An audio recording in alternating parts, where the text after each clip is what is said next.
Fabien Major, bonjour. Dis-moi, Bonjour. il y a grève à Air Canada. Tout ça, évidemment, a une incidence sur les revenus de l'entreprise.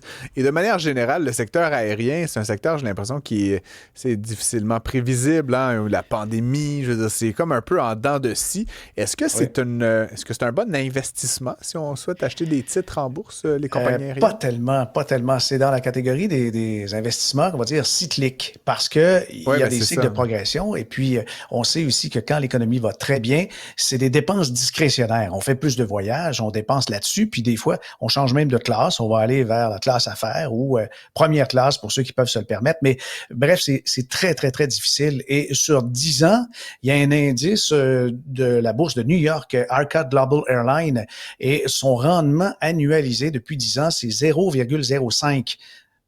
On peut pas dire que c'est très payant, non, mais il y a quand même des exceptions. Puis tu as expliqué en introduction que la COVID explique en partie, mais il y a toujours quelque chose. Bien qu'il y a de moins en moins d'écrasements d'avions, on dirait que chaque accident, chaque incident, comme par exemple, il y a quelques années, Boeing avait des ennuis avec ses 737 MAX, ben ça, évidemment, ça ralentit la progression de l'industrie du voyage. Les gens s'empêchent de voyager. Mais chez les transporteurs aériens, c'est SkyWest qui est le plus payant.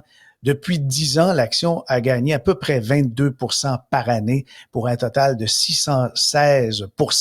Et puis, il y a d'autres compagnies qu'on connaît un peu moins, comme Qantas, c'est 12,6 par année, mais d'ordinaire, c'est pas très payant. On regarde même des grands groupes américains comme United Airlines, c'est 5,5 par année, et c'est à peu près ça pour Air Canada aussi depuis 10 ans. On peut pas dire que c'est un investissement qui est hyper payant. On dirait que c'est par secousse, puis je crois que ceux qui font de l'argent là-dedans, c'est souvent les initiés, sont souvent les employés ou encore ce sont des gens qui voient que la tendance est en train de changer. Il y a une rotation des titres et le secteur aérien, lorsqu'il commence à décoller, permets-moi le jeu de mots, ben là, c'est le temps d'embarquer puis de débarquer ensuite avant que ça pique du nez. Ouais, c'est ça. Mais là, il faut trouver justement les bons timings. Puis encore une fois, il y a plusieurs facteurs externes qu'on ne maîtrise pas, que ce soit justement les grèves, les pandémies, le prix Ah du oui. kérosène. Il y a plein de facteurs qui affectent ce cycle-là et qui sont difficilement saisissables là, ou isolables en tant que tel. J'étais bien intrigué de parler avec toi de ça. Warren Buffett tenterait de dissimuler, de cacher un investissement de 5 milliards de dollars. Là. Il s'est pas acheté un paquet de glosettes au dépanneur. Là. Non. Comme je suis un peu intrigué qu'on puisse faire des investissements de cette ampleur-là et que ça ne soit pas divulgué. Mais de plus en plus, là, on semble savoir là, de quoi il serait question. Oui. As-tu mené l'enquête, Fabien Major? Ben oui, il y a des indices, il y a des indices. Mais Buffett, c'est pas la première fois qu'il fait ça. Il l'a fait dans le passé avec quelques gros joueurs. Chubb, l'assureur, Chevron et Verizon. Il a acheté des petites tranches par moment et lorsqu'il fait ses déclarations, il est obligé de le faire, il met ça dans la rubrique commerciale, industrielle et autres lorsqu'il fait ses dépôts de transactions à la Security Exchange Commission. C'est ouvert au public. Les gens peuvent voir justement les transactions. Mais c'est des petits volumes, c'est des tranches comme ça qu'on peut voir et on a un indice que c'est peut-être Caterpillar, le constructeur, enfin le fabricant de machinerie industrielle et le volume journalier de l'action de CAT, c'est AT, ça a augmenté de 26 ça, c'est de février à août, donc c'est tout récent par rapport aux 6 mois précédents. Alors, il y a vraiment quelqu'un qui est en train de piler des actions de Caterpillar. Ça peut être Warren Buffett, mais ça peut être aussi d'autres sociétés, dont Honeywell et Deere. On peut pas trancher tant que l'identité n'est pas connue.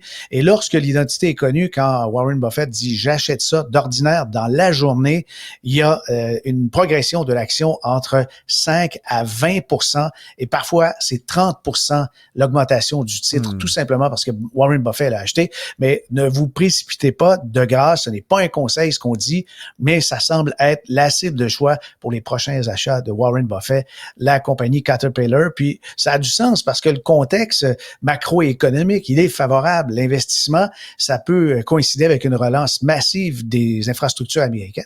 Et puis de ce côté-là, bien sûr, ceux qui en bénéficient, c'est les fabricants de machinerie. C'est Fabien, ça. ici Fred, j'ai une petite question pour toi. Dans le fond, c'est quoi l'incitatif pour M. Buffett de le cacher si justement, normalement, quand on l'apprend, ben, on voit le cours de l'action monter? Il serait pas avantagé par le fait qu'on voit le cours de l'action monter lorsqu'il fait des investissements? Ben, c'est qu'il va teinter. Il a tellement d'influence que ces petits achats, ces petites ventes peuvent créer des rumeurs et puis des fois, c'est infondé. Mais en ce moment, ce n'est que le stade de rumeur, mais il y a vraiment de la fumée autour de Caterpillar. Là.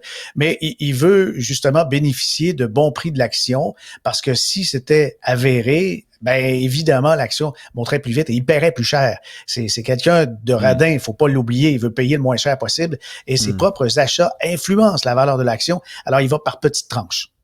Voilà.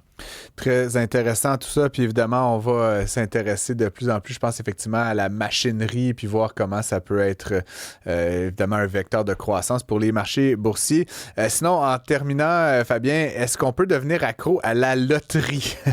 Évidemment, Oui. on sait, au Québec, là, il y a différents organismes qui luttent là, contre la dépendance au jeu, comme on l'appelle. À quel moment est-ce que ça devient inquiétant pour soi ou pour ses proches là, en matière de prise de paris?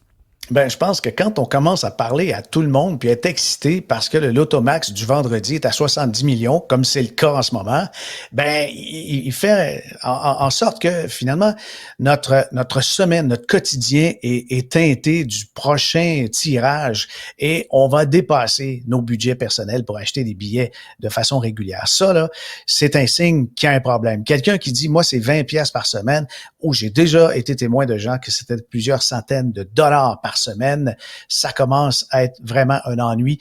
S'il y a des problèmes financiers, familiaux, des tensions dans le couple, avec les enfants, avec les parents, si on ne règle pas toutes ces factures parce qu'on a dépensé l'argent pour acheter des billets de loterie, c'est vraiment préoccupant. Au pire, on emprunte pour continuer à jouer parce que ça stimule la dopamine. C'est évident que les jeux de hasard, comme n'importe quel, c'est pas nécessairement le casino. On peut y aller avec des gratteux, on peut y aller avec des billets de loterie, mais il y a des seuils critiques et je crois que lorsqu'on commence à avoir de l'anxiété, de l'irritabilité, même de la dépression, quand on joue pas, ben c'est un signe qu'il y a quelque chose là.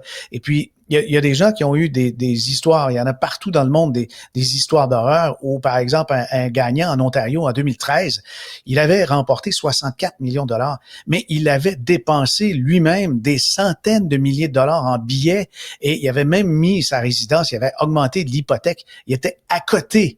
Et puis lui, il a dit, je savais que ma chance viendrait, mais évidemment, sa vie a été un désastre jusqu'à ce qu'il gagne, mais ces histoires ne finissent pas aussi bien. Quand même intriguant tout ça. Merci Fabien, on se retrouve demain, même place, même heure pour une nouvelle chronique économique et financière. À bientôt.